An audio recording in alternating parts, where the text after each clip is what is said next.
सद्गुरु नमस्कारम। आपके विचार में मानसिक समस्याओं का मूल कारण क्या है और इनका निवारण क्या है? सद्गुरु कहते हैं, जैसे जैसे आप देखते हैं कि समाज अधिक से अधिक समृद्ध होता जा रहा है, बदतर से बदतर भोजन खाना शुरू कर रहे हैं। ऐसे करने से अनुभव का स्तर धीरे धीरे कम हो जाएगा और मानसिक समस्या बढ़ने लगेंगे। और पेट को शुद्ध करें, बृहदांत्र को साफ करें, अचानक आप संतुलन महसूस करेंगे। यदि आप मानसिक समस्याओं का एक मूल कारण पूछ रहे हैं तो ये है आपका खाना। ये मानसिक बीमारी का एक बहुत बड़ा हिस्सा है। हम भोजन कैसे प्राप्त करते हैं, भोजन के साथ कैसा व्यवहार करते हैं और आप क्या भोजन ग्रहण करते हैं, ये बहुत महत्वपूर्ण है। आज हमें कैसा भोजन मिल रहा है? जैसे जैसे समाज अधिक से अधिक समृद्ध होता जा रहा है, लोग बदतर से बदतर भोजन खा रहे हैं। भारत के एक ग्रामीण व्यक्ति जिसे नहीं छूता, बहुत परिष्कृत शहर उस तरह का खाना खा रहे हैं। जब मैं उस प्रकार के भोजन की बात करता हूँ तो पश्चिमी समाज या बड़े शहर के लोग आज जो भी उपयोग कर रहे हैं वो कम से कम 30 से 60 दिन पुराना है।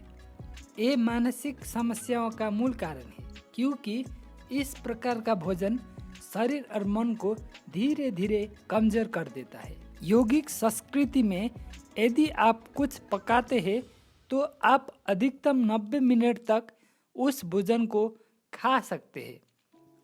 उसके बाद आप उस भोजन को नहीं छुएंगे, क्योंकि उस भोजन में तमस इकट्ठा होना शुरू हो जाएगा। उस भोजन में जड़ता आनी शुरू हो जाएगा। यदि आप प्रयोग करना चाहते हैं तो इसे प्रयोग कर सकते हैं। एक सप्ताह के लिए कुछ बिल्कुल ताज़ा खाएं और दूसरी सप्ताह कुछ ऐसा खाएं जो संशोधित है और 1 महीने या 2 महीने तक रखा गया है और उसे खाएं। लंबे समय तक रखा गया भोजन खाने से आप देखेंगे कि अपने सिस्टम, शरीर और मन का सतर्कता कम हो जाएगा। यौगिक संस्कृति में भोजन आपके पेट की थैली में 2.5 घंटे से अधिक नहीं रहना चाहिए। 2.5 घंटे के भीतर इसे बाहर निकालना चाहिए। आपके पेट को खाली महसूस होना चाहिए। भूख नहीं लगेगी, खाली पेट लग जाएगा और ये बहुत अच्छा है। हम चाहते हैं कि हमारा पेट हमेशा खाली रहे, क्योंकि खाली पेट में सब कुछ अच्छे से काम करता है। और बृहदांत्र स्वास्थ्य एक ऐसी चीज़ है जिसे आज पूरी तरह से अपेक्षित किया गया है। यदि आप अपने पेट को साफ नहीं रखते हैं तो अपने दिमाग को संतुलित स्थिति में रखना बहुत मुश्किल है। आयुर्वेद और सिद्ध में पहली बात, अगर आप कुछ भी कहते हैं तो आपको रातों की नींद हराम हो रही है, आपको कुछ परेशानी हो रहा है, किसी भी तरह का मनोवैज्ञानिक समस्या है, तो पहली बात है शुद्धिकरण। सिस्टम को शुद्ध करें, बृहदांत्र को साफ करें, अचानक आप संतुलित महसूस करने लगेंगे। तो ईसा योग केंद्र में दिन की शुरुआत नीम और हल्दी की एक छोटी आकार की गेंद से शुरू होता है। इसके कई पहलू है कि इसका आपके सिस्टम पर क्या प्रभाव पड़ता है। एक तत्कालीन चीज जो ये करेगी वो है ये आपके आहार मार्ग को साफ रखेगी।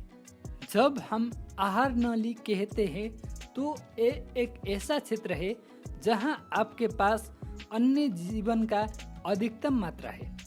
तो इस आहार पथ के भीतर सूक्ष्म जीवों का एक पूरी समूह मौजूद है। उनमें से अनेक हमारे मित्र बन गए हैं। उन्हीं के कारण हम जी रहे हैं, उन्हीं के कारण हम भोजन पचा पाते हैं। शरीर में अनेक कार्य उन्हीं के कारण होते हैं। लेकिन फिर भी कहीं ऐसे सूक्ष्म जीव होते हैं जो हमारे लिए हानिकारक है। नीम और हल्दी एक साथ लिया जाता है अगर ये दोनों चीज एक साथ मिलती है तो जो चीजें शरीर और मन के लिए जरूरी नहीं है, जो चीजें जिनमें शरीर और मन को नुकसान पहुंचा सकता है, वो सारी चीजें खत्म हो जाती है। ये संपूर्ण समाधान नहीं है, लेकिन ये सुधार करने के लिए शरीर में बुनियादी आवश्यक वातावरण लाएगा।